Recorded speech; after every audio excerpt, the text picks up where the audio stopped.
عزیز طلبہ، میں جلسوں میں شریک نہیں ہوتا۔ آپ نے مجھے کبھی بھی کسی صوبے کی یا ضلع کی انجمن کے جلسے میں کبھی بھی نہیں دیکھا ہوگا،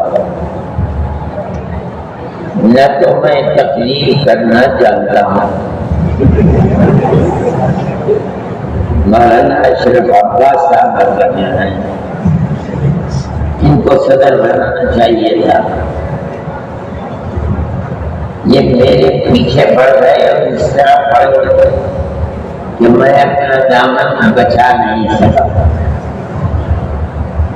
مجبور بیٹھ جائیں آپ کھڑے ہو، سب بیٹھ جائیں، میں تو اوپر بیٹھا ہوں، سب کو نظر آؤں گا۔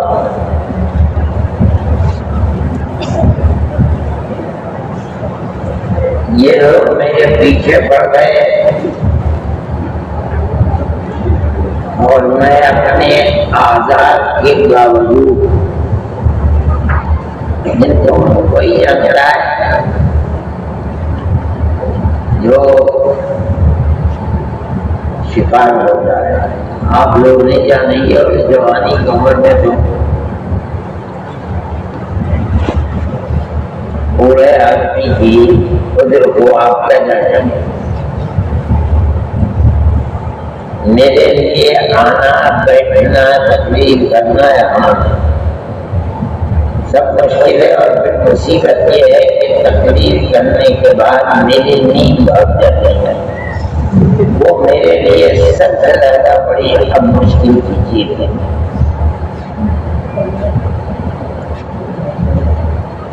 مدنی دارالمطالعہ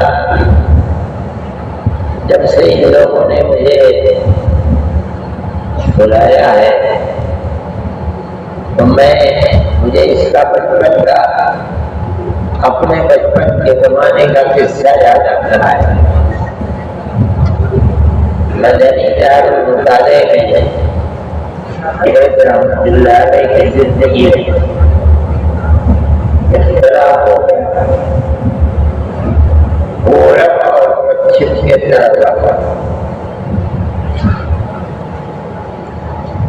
پورا میں آدم گڑھ اس زمانے میں آدم گڑھ رات میں زیادہ نہیں ہوگی، انتقال ہو گیا لوگوں نے، ان کے دیکھنے والے بھی لوگ نہیں ہیں۔ مولانا عبدالحی صاحب حضرت رحمۃ اللہ علیہ کے مجاز سے وہ اس میں آ گیا اور دوسری طرف چھپکے طرف آتے اتنا اختلاف پڑا غلبہ میں اس کا خطرہ ہوا کہیں مار پیٹ نہ ہو جائے، تو اس پر تیار ہوئے کہ حضرت مدنی رحمۃ اللہ علیہ مجلس میں بیٹھے طلبا کی اور فیصلہ کرنا، جہاں جہاں تشریف لائے۔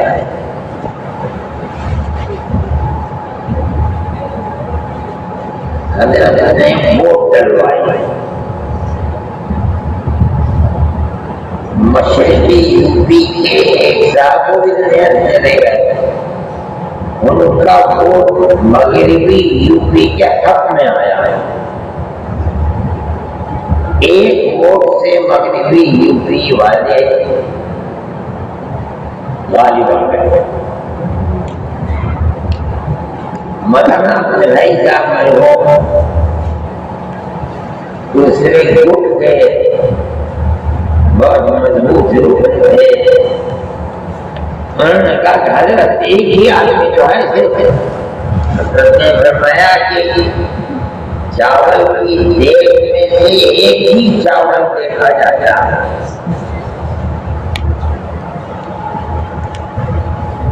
مولانا عبدالحی صاحب کو چاول بولے،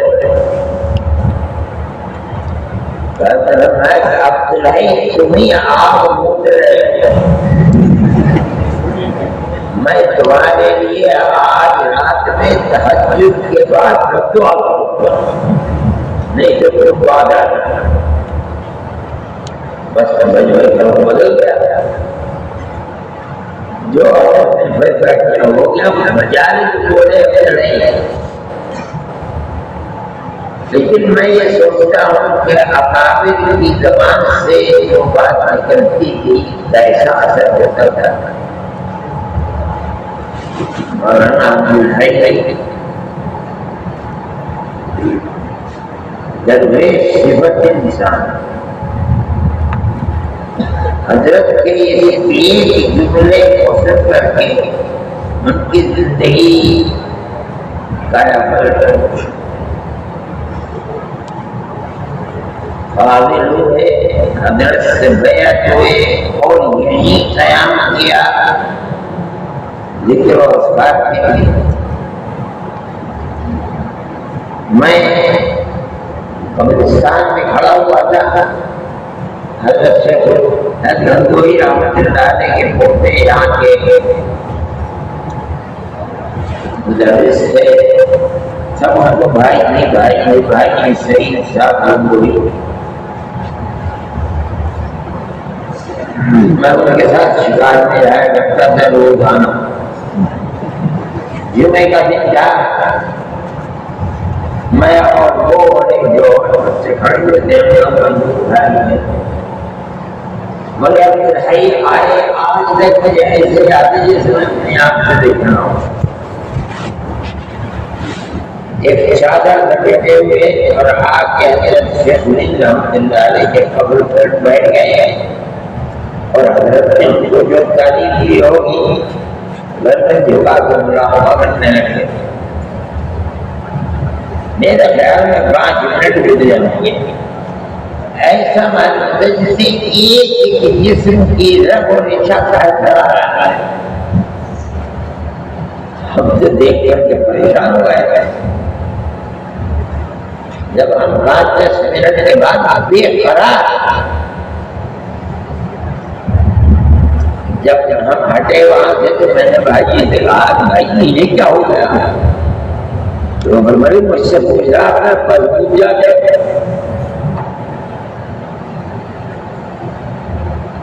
وہ آدمی جس کے ساتھ حضرت نے یہ بات فرمائی تھی، جو یہ بات بڑی اہمیت کی حامل تھی، لیکن اللہ نے کیا تاثیر اس بات کے اندر رکھی تھی کہ دنیا بدل گئی۔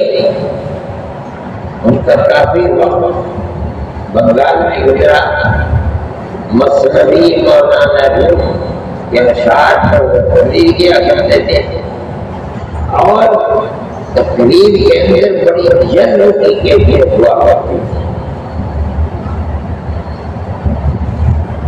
درویشانہ سا۔ یہ بھی مشکل تھا، میں نے دیکھا ہے کہ لکھنؤ کے اسٹیشن پر ان کے لیے ٹکٹ خریدنا بھی مشکل تھا، خدا جانے کیسے کیا کہتے تھے۔ ایک مرتبہ میں ملا اور مجھ سے کہتے بھائی ہمیں ٹکٹ خریدوا دو۔ میں گیا، میں ٹکٹ خرید کے دیا، ویسے ان کے پاس تھے مگر ایک عجیب جلد کے لیے دعا کرتا تھا۔ میں کہتا ہوں کہ ایسے ایسے لوگ تھے جن کو دیکھا ہے زبان سے بات نکلی تھی کہ بدعا کروں گا، مگر اللہ کی قدرت کا کرشمہ کیا تھا کہ اجازت ملی اور جو ان کی کیفیت تھی جنہوں نے دیکھا نہیں ہے وہ سمجھ نہیں سکتے کہ کیسا آدمی زندگی کے اندر تبدیلی پیدا ہو۔ اس میں آپ نے لکھا ہے جانشین شیخ الاسلام، یہ وہی نادان آدمی کہہ سکتا ہے کہ شیخ الاسلام کو دیکھ کر شیخ الاسلام اور زندگی دیکھنے والے جانتے ہیں کہ اس کی ایک ایک زبان ایک بات میں آنکھ کو اٹھاتے تھے جب بولتے تھے، جب ہاتھ اٹھاتے تھے، جب قدم بڑھاتے تھے، کب کس طرح کی ہوا کرتی تھی اس کو جانتے نہیں، وہی بے وقوف کسی کو بھی جا کر نہیں بنانا۔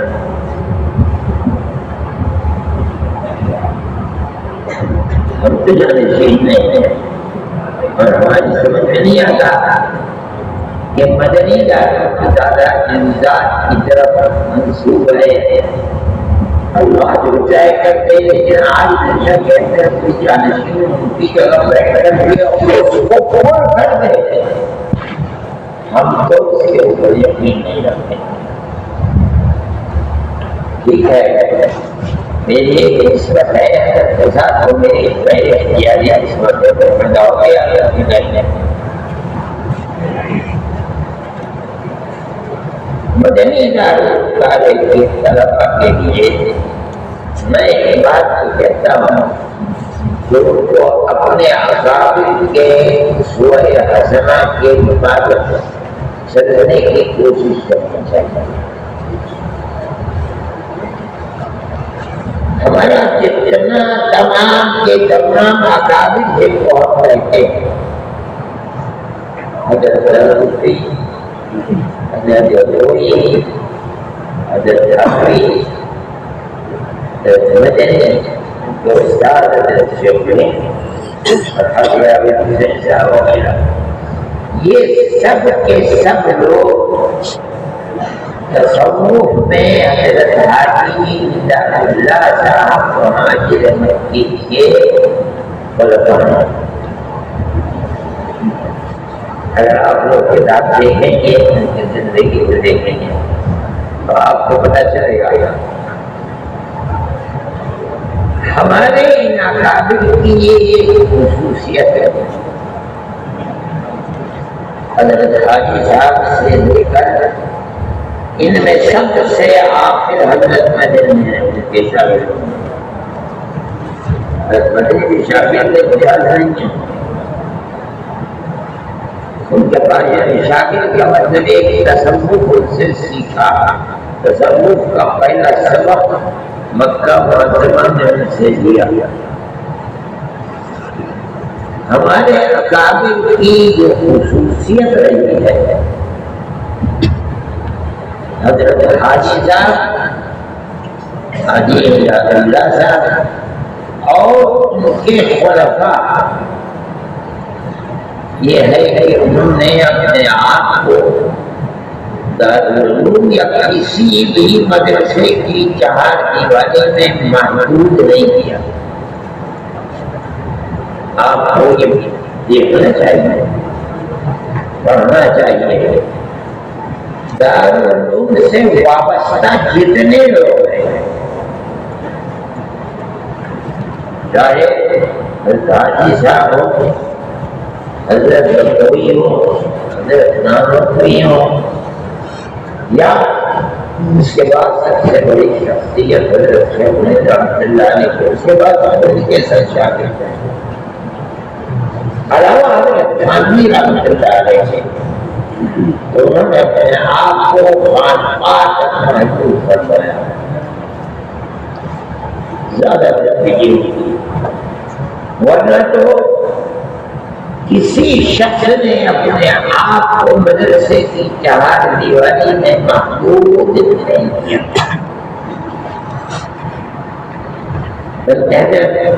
شیخ رحمۃ اللہ علیہ کا جو پہلا خطبہ ہے اور وہی آخری خطبہ ہے، جب مالٹا کی جگہ سے آئے وہ ابھی آئے نہیں تھے، یہ خبریں گھر ہی کے چھوٹنے والے ہیں، جانتے تھے ان کے شاگرد کے مزاج آئیں گے تو پلیٹ فارم ہونا چاہیے جس پر وہ دوڑے، دھیرے سے محال ہے۔ حضرت مفتی عبید اللہ صاحب ان کے شاگرد تھے، شیخ رحمۃ اللہ علیہ کے دارالعلوم کے فارغ تھے، اس سے پہلے جمعیت علماء کو ایک جماعت بنا کر امرتسر میں اور جمعیت علماء کو تیار کر دیا کہ حضرت تشریف لائیں گے، اس پر دوڑیں گے علم کی معلومات کے لیے۔ سب سے پہلے صدر مفتی کفایت اللہ صاحب بنے، مگر مستقل نہیں، عارضی صدر۔ یہ طے ہو گئی بات، مستقل صدر حضرت تشریف لائیں گے، وہ صدر بنیں گے۔ چنانچہ حضرت شیخ رحمۃ اللہ علیہ آئے، دلی میں دوسرا جلسہ ہوا، حضرت کے وصال سے 12 دن پہلے، جس میں حضرت شیخ رحمۃ اللہ علیہ کو صدر بنایا گیا، مستقل۔ حضرت اس حیثیت میں بھی نہیں تھے کہ خطبہ صدارت پڑھ سکے۔ اپنے شاگرد مولانا شفیع رام صاحب عثمانی کو جا کے پڑھے تھے، خطبہ صدارت کو مولانا عثمانی نے پڑھا۔ اس خطبہ صدارت میں الفاظ تو مجھے یاد نہیں رہتے مکمل، لیکن حاصل اس کا یہ ہے کہ اسلام اپنے اندر اقتصادیات، سیاسیات، زندگی کے تمام شعبے لیے ہوئے۔ آپ ذرا غور کیجیے، اقتصادیات ہوں، سیاسیات ہوں، مولانا کا مقصد تھا کہ ملک کی جنگ میں انگریز کی غلامی سے باہر نکلنا ہوتا تھا۔ اسلام نے تمام شعبوں کو اپنے اندر گھیر رکھا۔ اس کے بعد کیا فرمایا؟ جو لوگ مسجدوں کی چہار دیواری میں رہ کر زندگی گزارتے ہیں اور سمجھتے ہیں کہ یہی اسلام ہے، وہ اسلام کے دامن پر داغ لگا رہے ہیں۔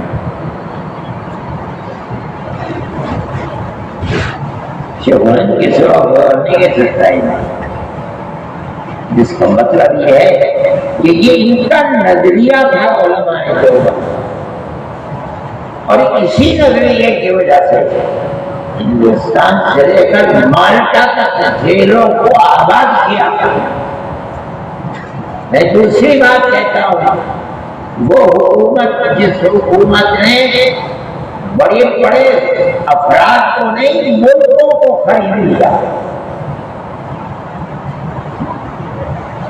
اور یہ دعویٰ کرتے تھے کہ ہماری حکومت کے اندر سورج نہیں ڈوبے گا۔ اگر ان کی خرید میں نہیں آ سکے، علماء دیوبند میں نہیں آ سکے۔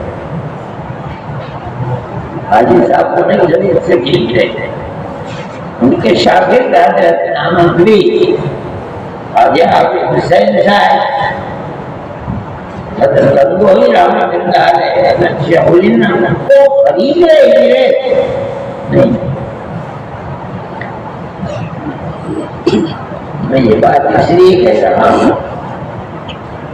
کہ اقابل کی ایک شخصیت ہے، اور ایسی شخصیت ہے کہ دنیا کی بڑی سے بڑی طاقت ان میں سے کسی ایک کو خرید نہیں سکتی۔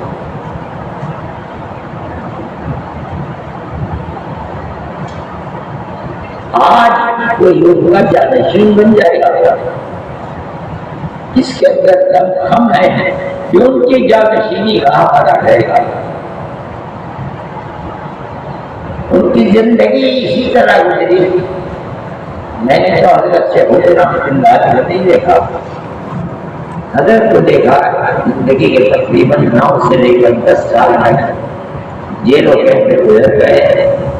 مطلب یہ ہے کہ اسلام کو جہاں جس وقت ضرورت پڑی اپنا کفن ساتھ میں کر کے چل دیے۔ ہمارے اکابر کا یہ کردار تھا۔